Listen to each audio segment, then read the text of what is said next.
Hey guys, welcome to another episode of the 1964 Triumph TR4 restoration, overhauling, or whatever we want to call it. And this episode is going to be only about our generator to alternator conversion. So even though this is a TR4, it is pretty much the same process and the same wiring for Spitfires, for GT6, and I'm assuming for other British cars that use generator instead of alternator. So why do we change generator to alternator? Well, there's a long answer and a short answer. The long answer is way too complicated and I don't want to get into it because it involves stators and RPMs of the generator, the alternator. The short answer is that the generator, especially when it gets old, doesn't produce enough power to charge our battery and feed our headlights, and let alone heaters. Some of us do like running lights. For example, I have an amplifier for my stereo system in my Spitfire. So long story short, the generator, especially at idle, doesn't produce enough juice. Where the alternator is made in such a way that even at lower RPM, it produces enough power to charge our battery and our other components. So what I usually do is I go with a TR6 alternator and I modify a little bit the mounting points here, which we've already done on this engine. The alternator is mounted in place, so if you want to see how I did it for this particular engine, you have to go and watch this video. And in this video we're going to deal only with the wiring. So as you may know, the difference between the generator and the alternator in the wiring is that the generator uses something called voltage regulator. So the generator feeds the voltage regulator and the voltage regulator decides how much juice to go to our battery and to our other components that are connected electrically to the battery. The alternator though doesn't have external voltage regulator. It still has something that does the same job, but it is built in the alternator. So normally the alternators are connected directly to our battery and to our accessories without going through a voltage regulator. There are some with voltage regulators, but they're very old style.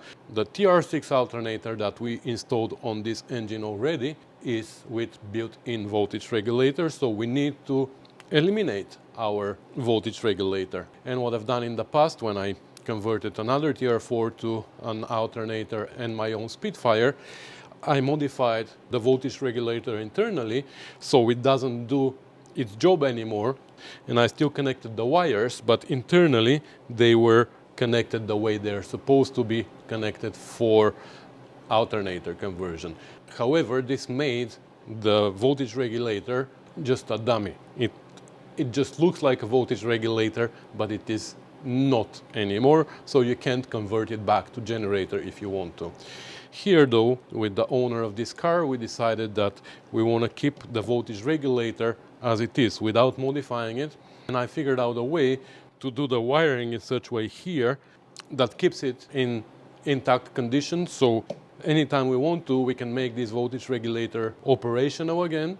The wiring is not modified, we can just connect it in different way, and it's going to work with a generator if we want to. So this is what it looks like after it's completed, but let me show you how I got here.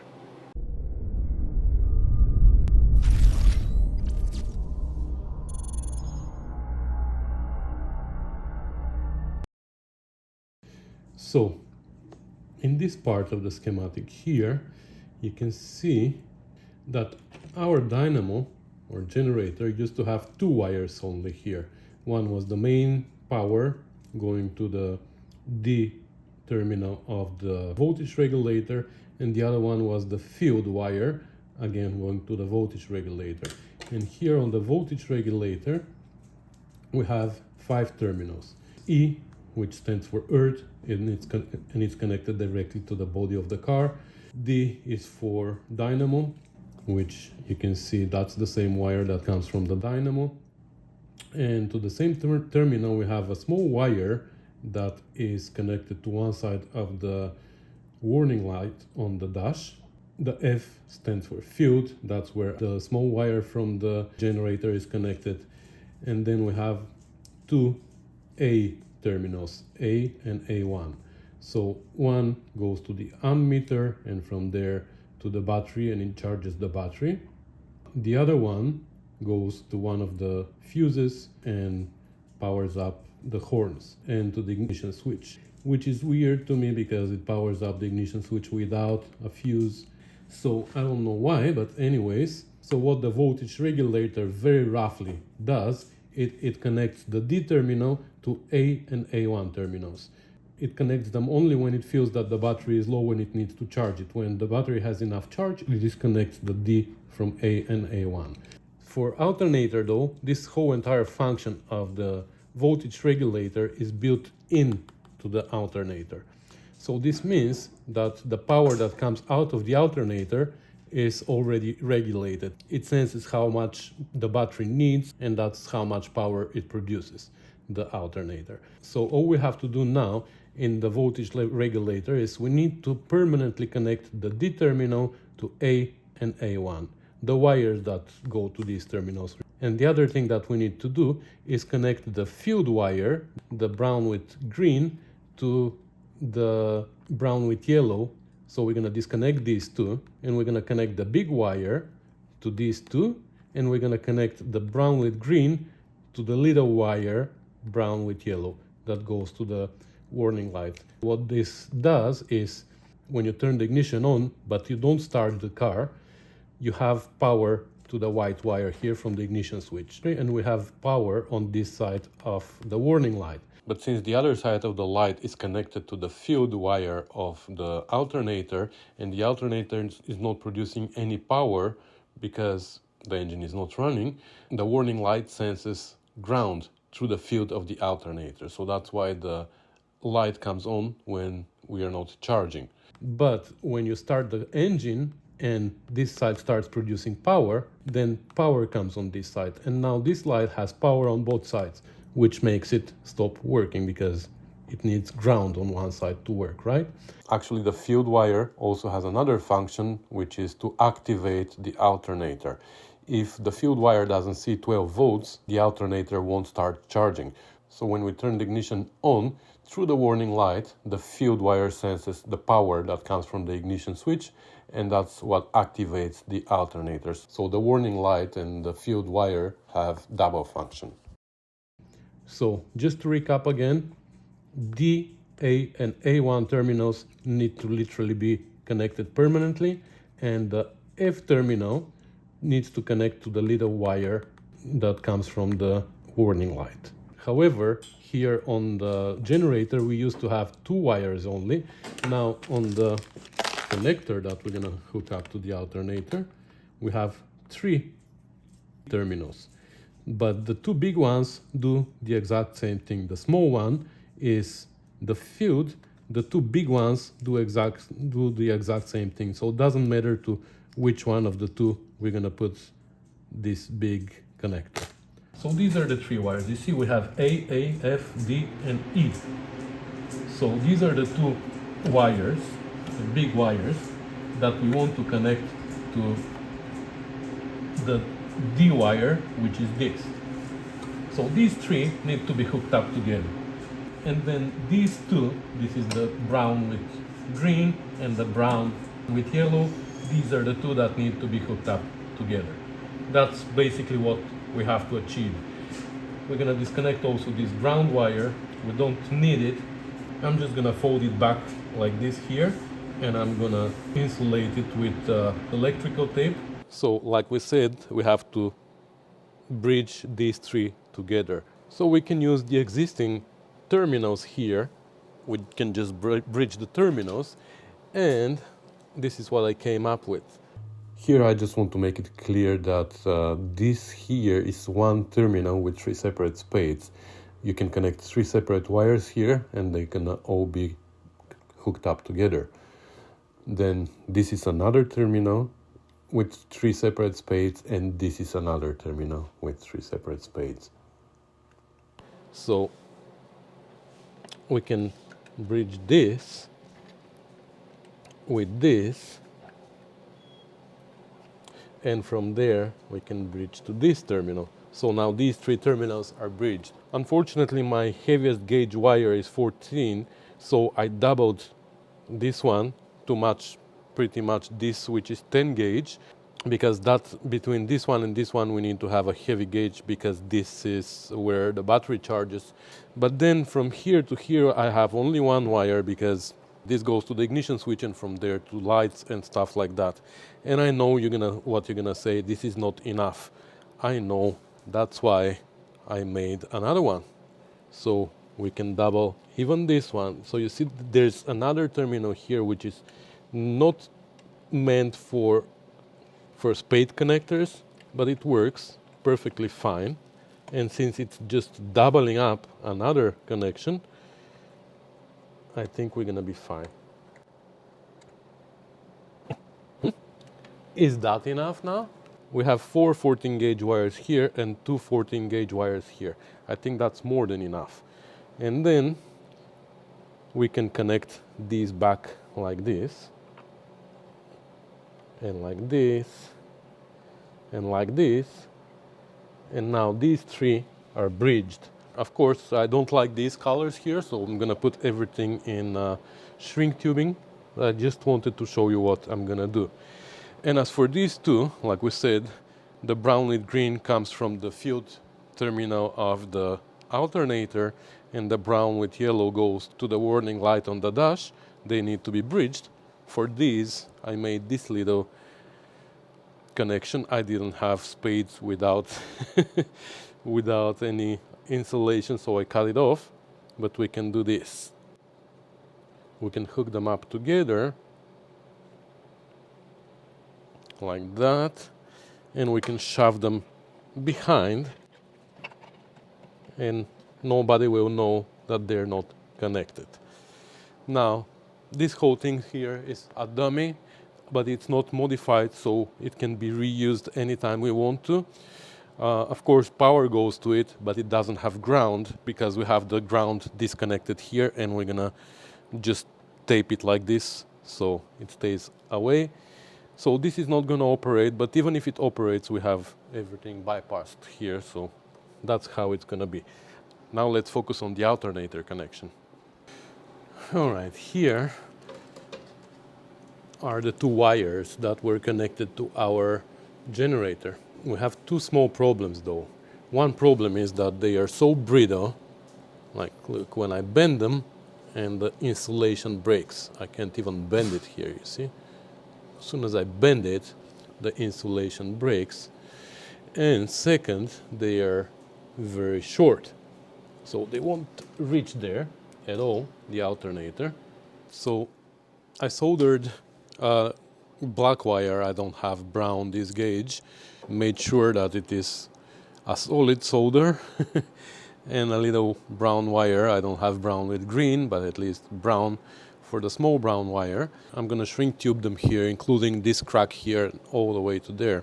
So I'm gonna do multiple shrink tubing on top of each other to make sure I have. Actually, what I'm gonna do is I'm gonna do electrical tape first and then shrink tubing on top to make sure that this is solid, and then we're gonna put the connector here in this end.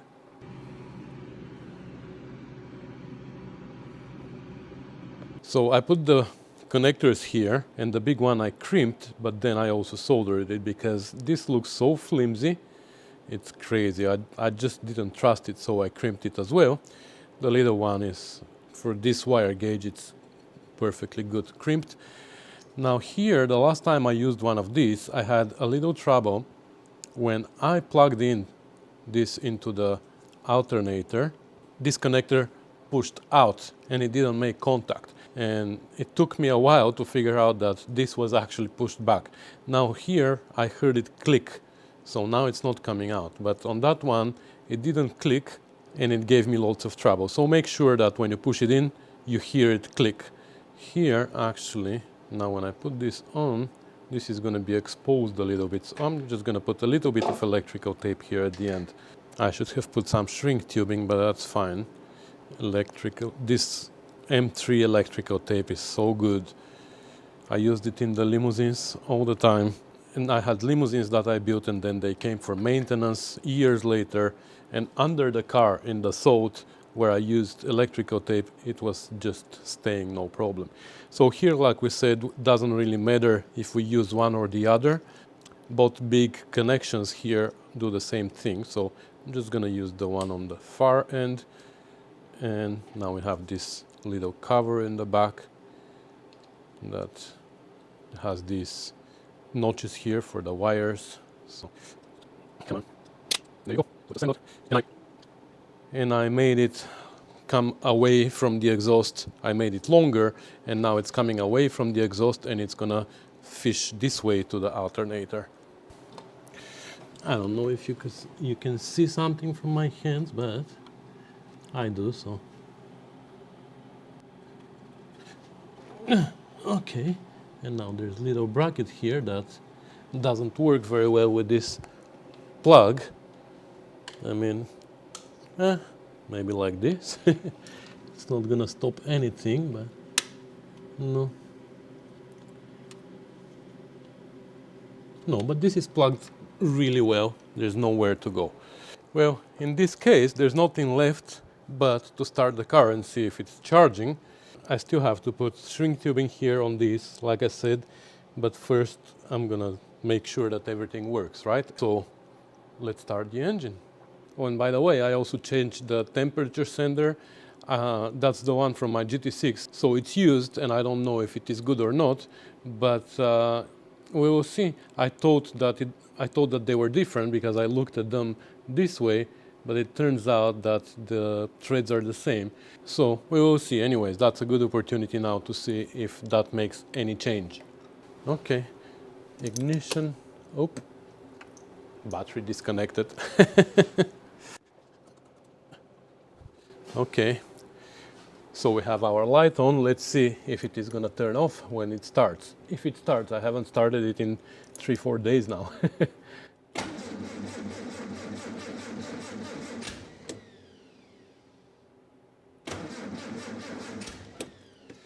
Come on. Need to be able to sit inside and give it some play with the throttle as well. Okay. There you go.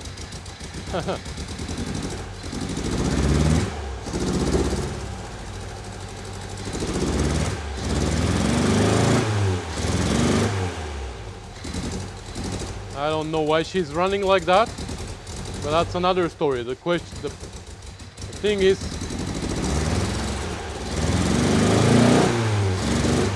she's not running on all four, eh? Why? Anyways, the thing is, our alternator is charging and our garage is filling up with smoke. Come on, baby, Ido, I just want to go and measure the battery. All right, so you see what I'm talking about. She's not running smooth. Anyways, we're gonna make her run smooth. I ordered electronic ignition, so we're gonna change that. But look, we are charging 14 volts, which is perfect. Let me blip it a little bit.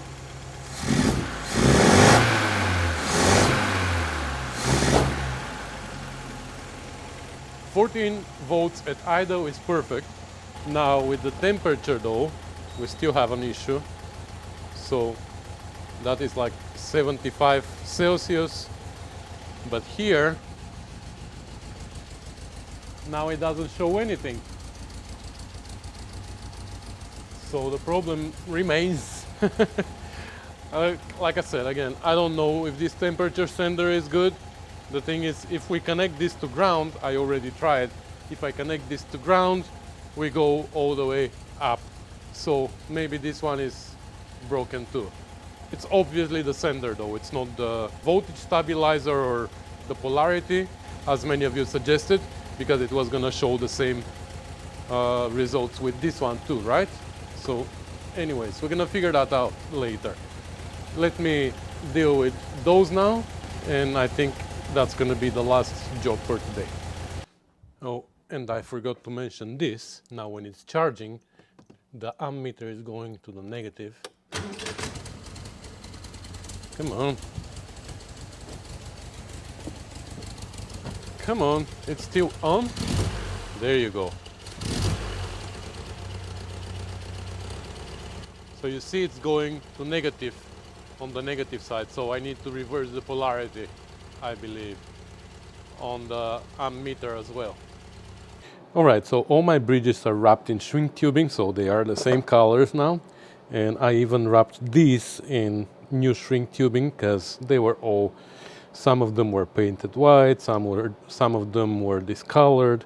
So now they're all gonna be the same. So now we can connect everything one more time.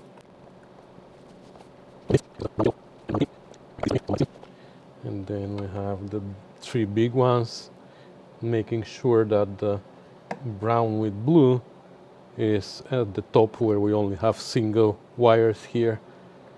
Doesn't really matter how you connect them, but in my case, because I put single wires here, I want that to be there.